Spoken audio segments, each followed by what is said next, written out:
ยามแก่เฒ่าหวังเจ้าเฝ้ารับใช้ยามป่วยไข้หวังเจ้าเฝ้ารักษายามเมื่อถึงคราวตายวายชีวาหวังให้เจ้าปิดตาคราสิ้นใจขอถวายความนอบน้อมแด่พระรัตนตรัยมีพระพุทธเจ้าเป็นต้นขอถวายความเคารพพระมหาเถระพระเถรานุเถระเจ้าคณะพระสังฆาธิการทั่วโลกมีพระเดชพระคุณพระธรรมเสนาบดีเจ้าคณะภาค7วัดพระธาตุดอยสุเทพเป็นต้นและความอวยพรแด่ท่านผู้ฟังท่านผู้ชมสาธุชนพุทธบริษัททั้งหลายวันนี้รายการธรรมะหลังธรรมวัดเย็นของวัดพระธาตุดอยสุเทพออกอากาศทางสถานีวิทยุพระพุทธศาสนาแห่งชาติและจริยธรรมวัดพระธาตุดอยสุเทพระบบ FM 96 เมกะเฮิรตซ์มีพ่อครูวันลบนามวงพรหมเป็นผู้อำนวยการอาจารย์พระมหาประสิทธิ์ประสาทครูเป็นหัวหน้าสถานีและอาตมภาพพระครูปริยัติยานุศาสตร์เป็นผู้บรรยายเป็นประจำทุกวันเวลา 18:40 นาทีถึง 19:10 นาทีวันนี้ก็บันทึกเสียงล่วงหน้ามาเล็กน้อยนะก็ประมาณ10 ชั่วโมง ประมาณ10 ชั่วโมงแล้วก็ขอโมทนาประชาสัมพันธ์วันนี้ก็เป็นวันสุดท้ายขออภัยเป็นวันสุดท้ายของการอบรมฝึกหัดพระภิกษุปาติโมกข์ของคณะสงฆ์ภาค7รุ่นที่1/2569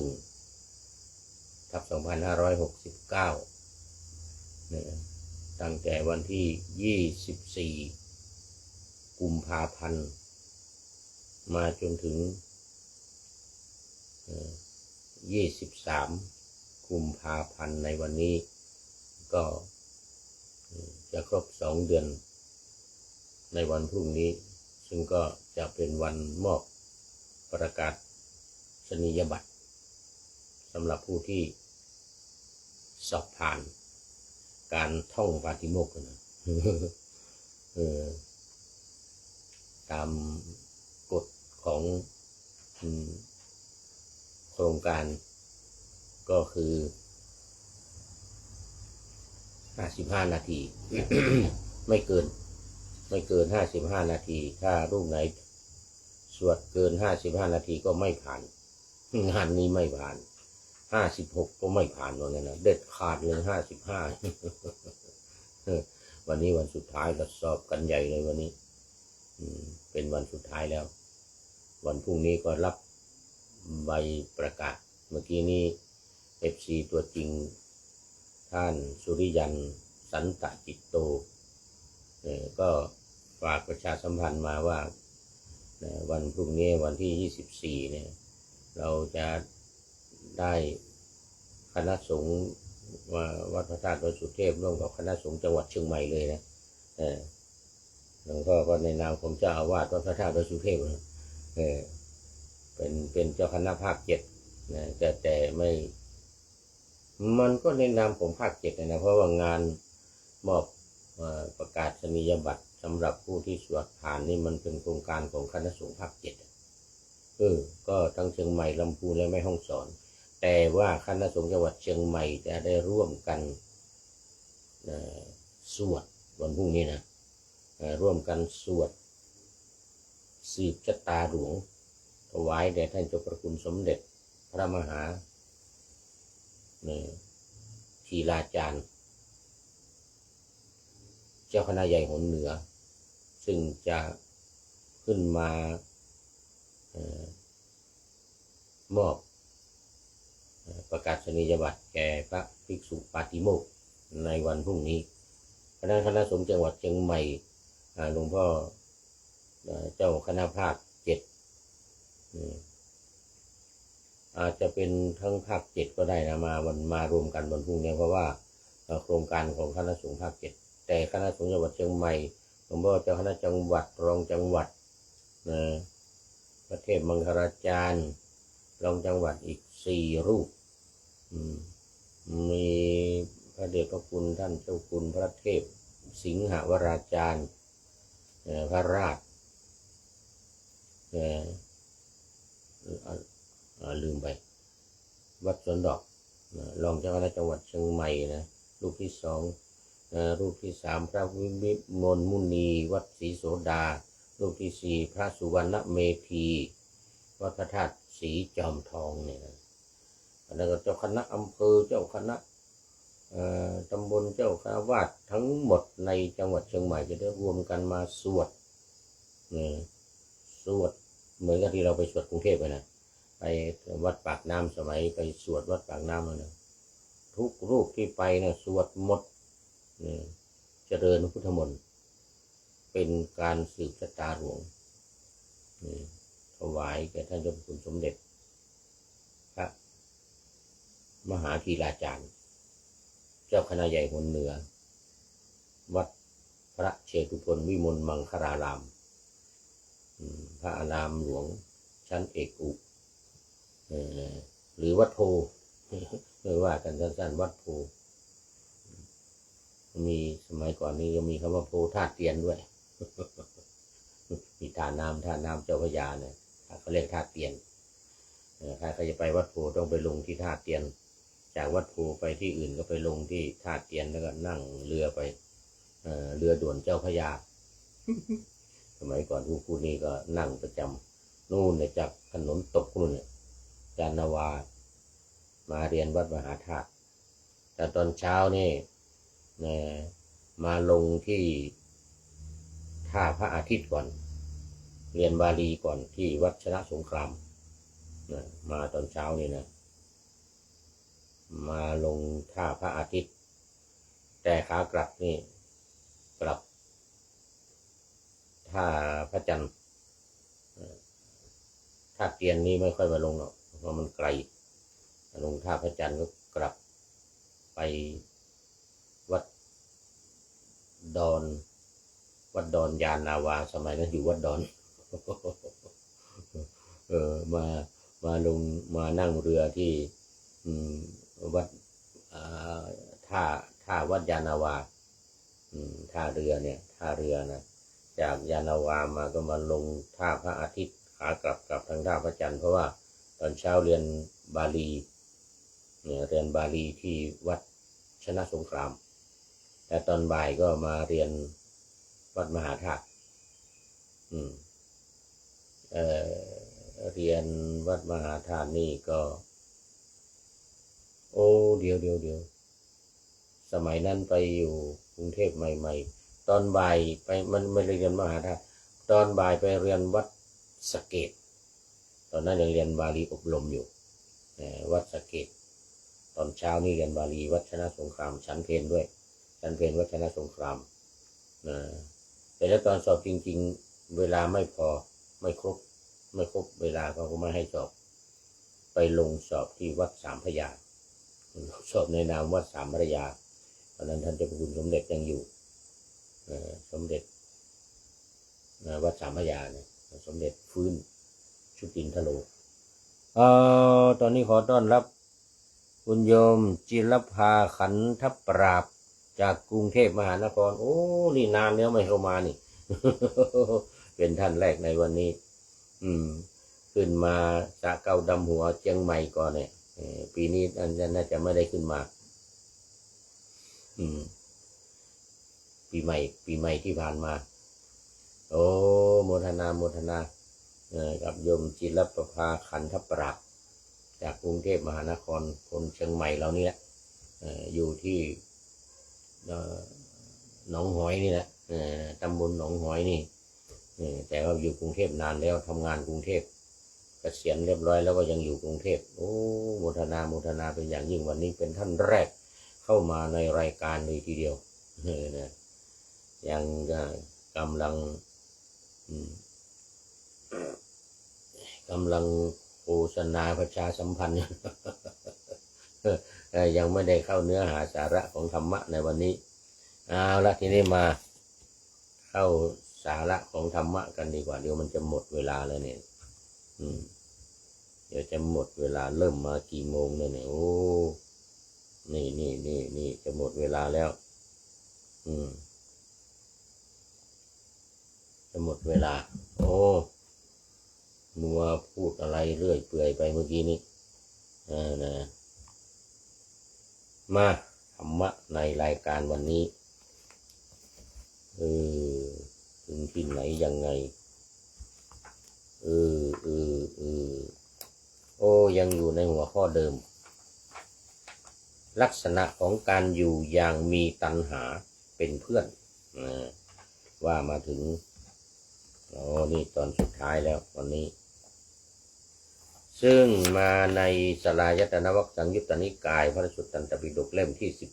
18ฉบับสยามรัฐนะหน้าที่43ถึง44ข้อที่66ถึง67ลักษณะการอยู่อย่างมีตัณหาเป็นเพื่อนจากขอบคุณหนังสือพุทธวจนะหมวดธรรมของท่านอาจารย์คึกฤทธิ์ขอบคุณทีมงานของอาจารย์คึกฤทธิ์ในหนังสือเปิดธรรมที่ถูกปิดนะเรื่องปฏิบัติสมถะในวิปัสสนาตรงกับรายการธรรมะหลังธรรมวัดเย็นนี้พอดีเลยจะขอบคุณทีมงานของพุทธวจนะไว้ณที่นี้เป็นอย่างยิ่งก็นำเสนอไปพุทธองค์ตรัสกับมิขชาละตรัสกับมิขชาละมาถึงตอนที่มิขชาละกราบทูลถามพุทธองค์ว่าข้าแต่พระองค์ผู้เจริญด้วยเหตุเพียงเท่าไรพระเจ้าข้าภิกษุจึงชื่อว่าผู้มีการอยู่อย่างผู้เดียวที่ผ่านที่ว่าที่มีตัณหาเป็นเพื่อนว่ามาแล้วก็คือกามตัณหาภวตัณหาวิภวตัณหาคราวนี้ถ้าอยู่ผู้เดียวเนี่ยเป็นอย่างไรพุทธองค์ตรัสว่ามิขชาละรูปที่จะพึงอยู่รูปที่จะพึงรู้แจ้งด้วยจักษุรูปที่จะพึงรู้แจ้งด้วยจักษุรูปที่เราเห็นเนี่ยนะอันน่าปรารถนาน่าใคร่น่าพอใจให้เกิดความรักชักให้ใคร่ชวนให้กำหนัดมีอยู่ถ้าภิกษุไม่ยินดีไม่กล่าวสรรเสริญไม่หมกมุ่นรูปนั้นเมื่อเธอไม่ยินดีไม่กล่าวสรรเสริญไม่หมกมุ่นรูปนั้นอยู่ความเพลิดเพลินย่อมดับเมื่อไม่มีความเพลิดเพลินก็ไม่มีความกำหนัดเมื่อไม่มีความกำหนัดก็ไม่มีความเกี่ยวข้องมิขชาละ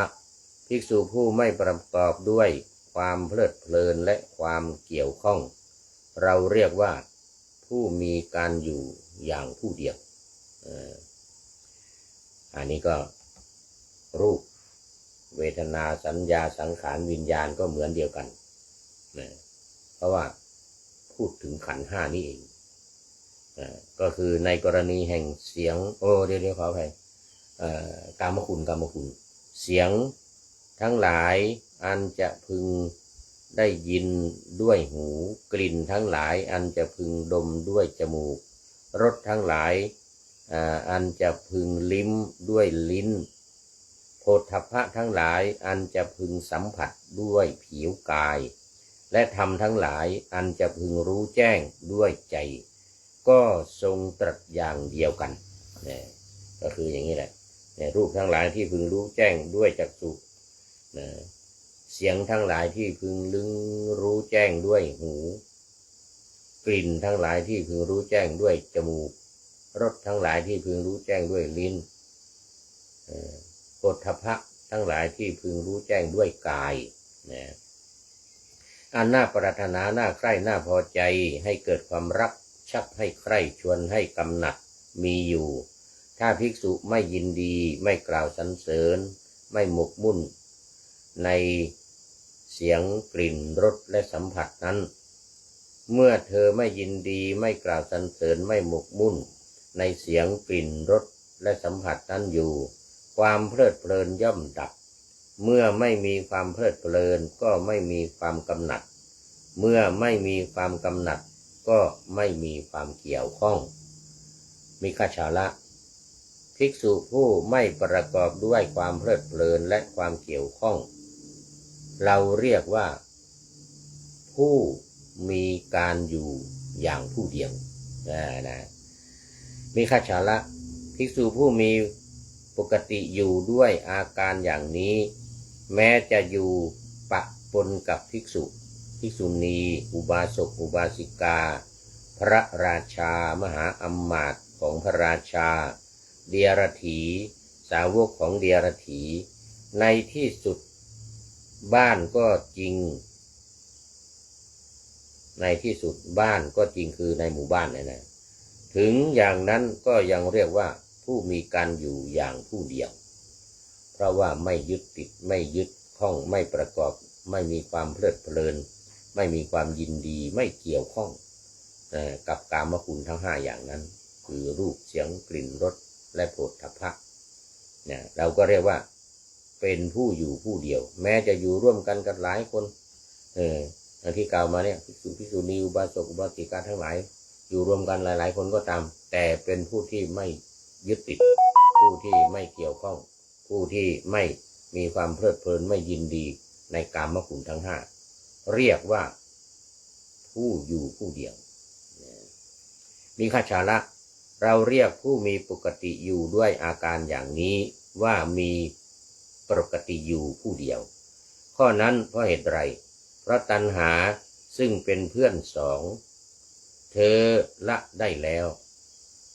เพราะเหตุนั้นจึงเรียกว่าผู้มีการอยู่อย่างผู้เดียวในหัวข้อจะตรงกันข้ามกับในหัวข้อว่า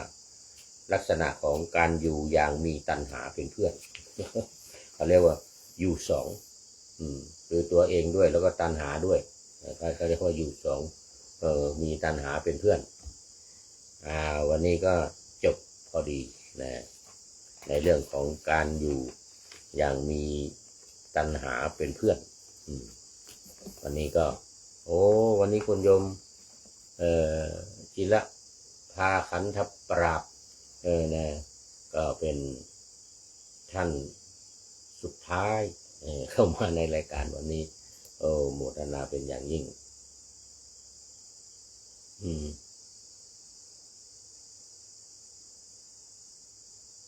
ยังพอมีรายการยังพอมีเวลาอยู่อีกนิดหน่อยยังพอมีเวลาอยู่อีกนิดหน่อย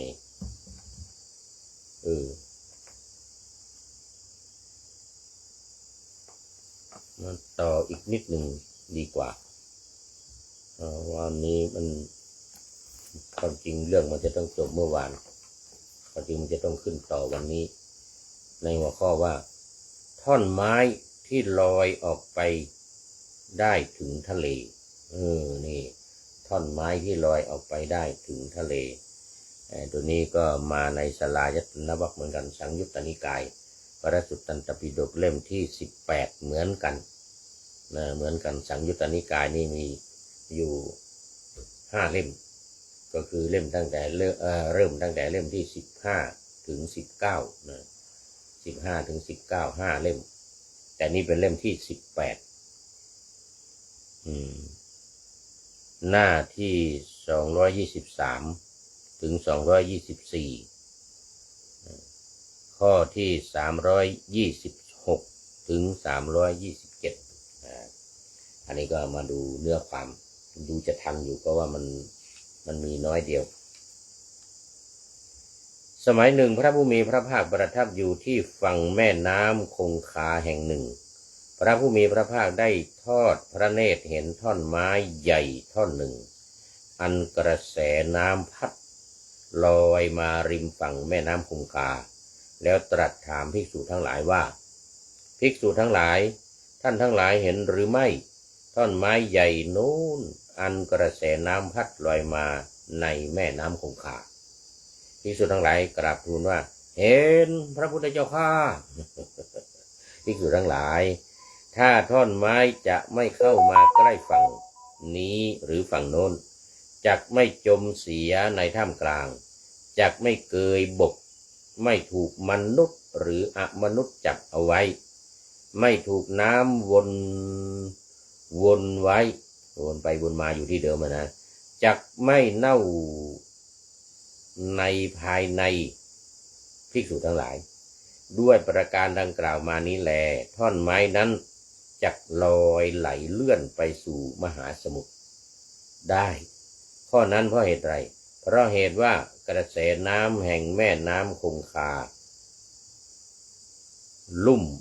ลาดไหลไปสู่สมุทรฉันใดภิกษุทั้งหลายถ้าท่านทั้งหลายจะไม่แวะเข้าฝั่งข้างนี้หรือฝั่งข้างโน้นไม่จมลงในท่ามกลางไม่เกยบกไม่ถูกมนุษย์หรืออมนุษย์จับไว้ไม่ถูกเกลียวน้ำวนไว้จักไม่เป็นผู้เสียในภายในไซ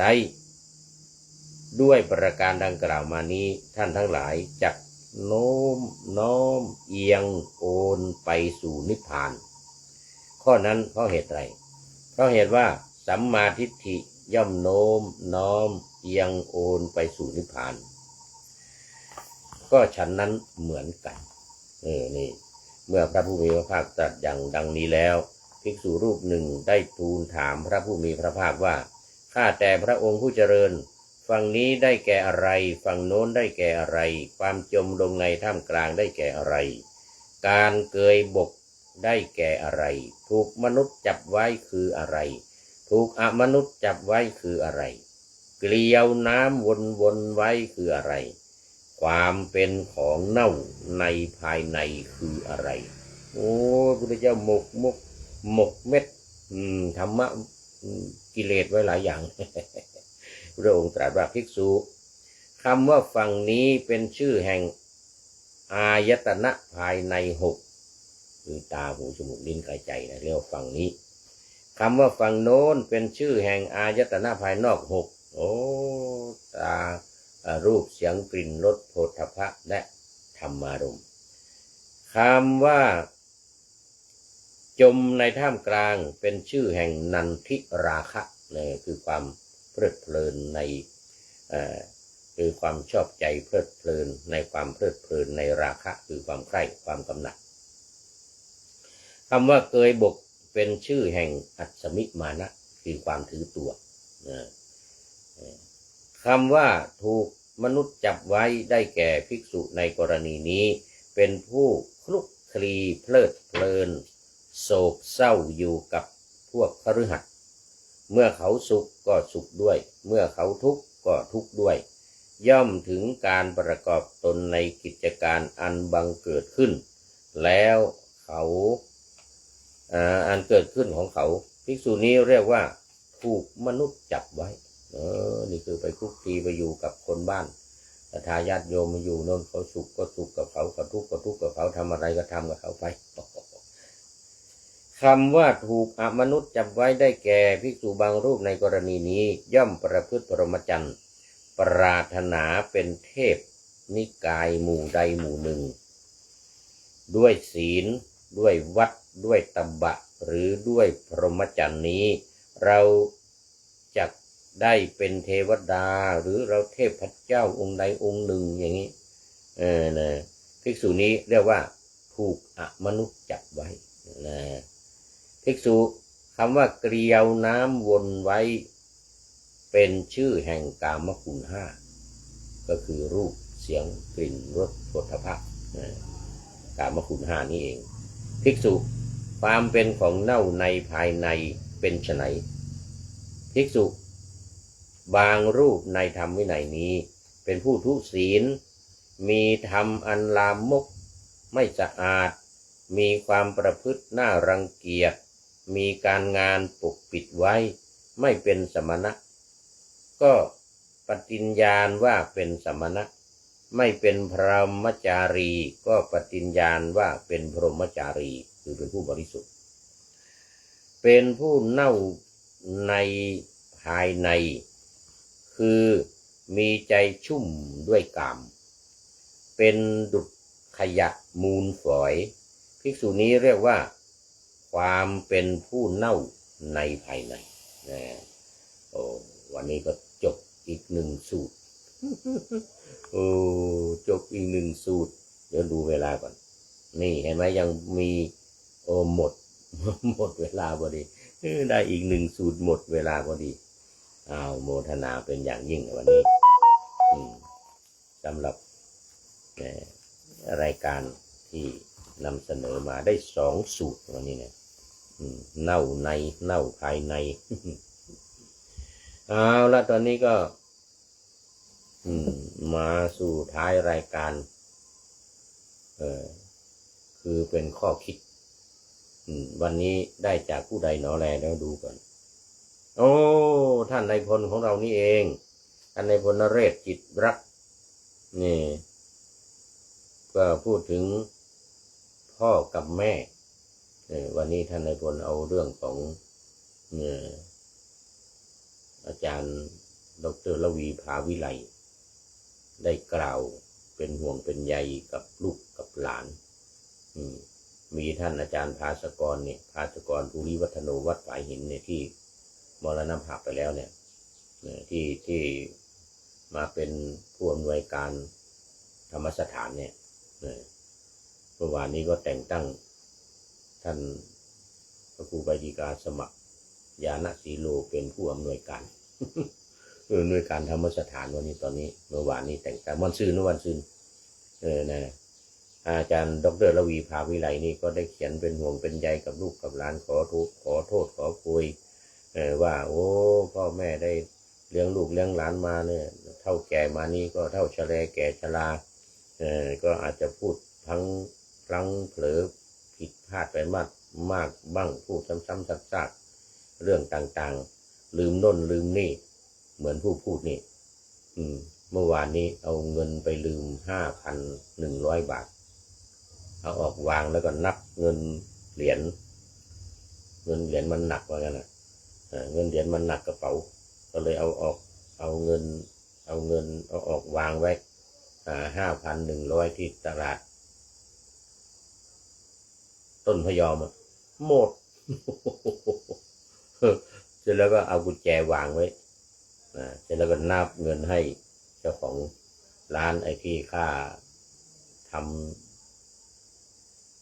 กระเช้าผลไม้ไปคารวะเมื่อวานนี้ที่ตลาดต้นพยอมมันหลงลืมเอาออกวางไว้แล้วเสร็จแล้วก็เอาเงินไปจ่ายเสร็จแล้วก็ลุกไปแต่เนี่ยลืมตรงนี้เลยนิดเดียวเองเนี่ยลืมเลยเอากุญแจวางทับไว้นี่ต้องมาตัดกุญแจที่ห้องเนี่ย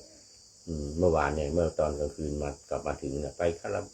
คารวะไปแล้วก็ไม่ได้นึกถึงเลยลืมมาถึงว่าเข้าห้องไม่ได้จึงนึกขึ้นมาได้โอ้เอากุญแจวางไว้แล้วเอาเงินวางไว้ด้วยไอ้มันอยู่ในซองมา5,100 บาทตอนเช้านี่เมื่อคืนก็ให้อาจารย์ดร.เยื้องไปดูปรากฏว่าร้านมันปิดหมดเสร็จแล้วก็ตอนเช้านี้ก็เลยไปเองเดินจากวัดไฟหินนี่ไปถึงตลาดต้นพยอมนึกว่าจะไปเจอเงินอีกที่วางไว้หมดหายไปหมดถามเจ้าของร้านเขาบอกว่าไม่เห็นมี2 ร้านอยู่ติดกันร้านโน้นก็มาดูกันมาเที่ยวมาหาดูกันไม่มีกุญแจก็ไม่มีไม่เห็นอะไรเงี้ยนะถ้าเห็นก็เก็บไว้ให้แล้วอะไรเงี้ยนะก็ไม่เป็นไรธรรมดามันลืมในเรื่องมันเนี่ยเอาวางไว้แป๊บเดียวเองเอาเงินเหรียญมานับเอาเงินเหรียญจ่ายให้เราเพราะว่ามันหนักกระเป๋าเอาเงินแบงค์100วางไว้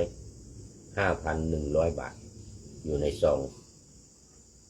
ไปถามดูตอนเช้านี้ไม่มีหายไปแล้วไม่รู้ใครเอาไปแล้วว่างั้นเจ้าของร้านก็ไม่เห็นเพราะมันอยู่คนละข้างเจ้าของร้านก็อยู่นั่นอยู่ข้างโน้นเจ้าของร้านที่ทำกระเช้าผลไม้ก็อยู่ข้างโน้นแล้วเรา อันนี้มันเป็นทางเดินมันเป็นทางเดินเขาก็ให้เก้าอี้เอาเก้าอี้ของร้านเนี่ยมานั่งรอเขาทำกระเช้าผลไม้นะพอเขาทำเสร็จเราก็เอาเงินออกมานับจะไปจ่ายนะ1,400 บาทเมื่อวานนี้นะจ่ายค่ากระเช้าผลไม้ลืมเงินกับกุญแจไว้ธรรมดานี่ผู้เฒ่าผู้แก่ท่านนายพลนเรศจิตลักษณ์ก็ประพันธ์ไว้ว่ายามแก่เฒ่าหวังเจ้าเฝ้ารับใช้ยามป่วยไข้หวังเจ้าเฝ้ารักษายามเมื่อถึงคราวตายวายชีวาหวังให้เจ้าปิดตาคราสิ้นใจขอบคุณท่านนายพลนเรศจิตลักษณ์ไว้ณที่นี้เป็นอย่างยิ่งขออำลาพระจากผู้ชมฟังที่เดินยืนนั่งนอนฟังทั้งหลายขอให้มีความสุขใจและกายสดชื่นสบายไปตลอดกาลนำเอาธรรมะไปปฏิบัติเพื่อให้กำจัดทุกข์ใหญ่ภัยพานพ้นเกิดตายในวัฏสงสารบรรลุนิพพานทุกท่านกันเถิดขอเจริญพร